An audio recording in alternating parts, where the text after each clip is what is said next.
नमस्कार मंडळी, खूप खूप स्वागत आहे तुमचं आपल्या कांट हर्ट मी सिरीजच्या दुसऱ्या दिवसात.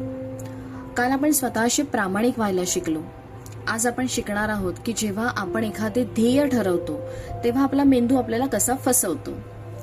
मंडळी, गॉगिन्स जेव्हा वजन कमी करण्यासाठी धावायचे तेव्हा काही अंतरावर गेल्यावर त्यांचा मेंदू त्यांना म्हणायचा, बस आता दमलोय, पाय दुखतायत, थांब.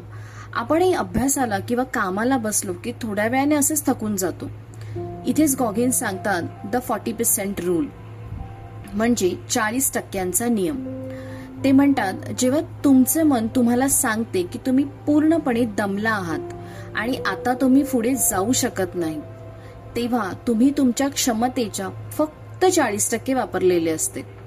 उर्वरित 60% क्षमता मेंदू लॉक करून ठेवतो, जेणेकरून आपल्याला त्रास होणार नाही. हा मेंदूचा गव्हर्नर म्हणजे नियंत्रक आहे.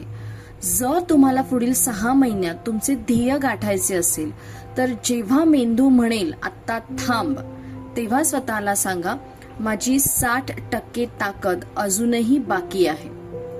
यासोबत गॉगिन्स टेकिंग सोल्स म्हणजे ऊर्जा जिंकणे ही संकल्पना सांगतात. म्हणजे जेव्हा तुमचे प्रतिस्पर्धी, तुमचे शिक्षक किंवा तुमची परिस्थिती तुम्हाला कमजोर समजते तेव्हा एवढी मेहनत करा की तुमची ऊर्जा पाहून समोरचा अवाक झाला पाहिजे. महत्वाचे पॉइंट्स. पहिलं म्हणजे मानसिक कणखरता. जसे कष्टाचे काम करून हातावर गट्टे पडतात आणि हात टणक होतात, तसे संकटांचा सामना करून मनाला टणक बनवा. दुसरं म्हणजे क्षमता वाढवा. जेव्हा वाटेल की आता काम होणार नाही तेव्हा फक्त थोडं काम करा. हळूहळू तुमची 40%ची मर्यादा 60-70% अशी वरवर जात जाईल. आजचं तुमचं आव्हान.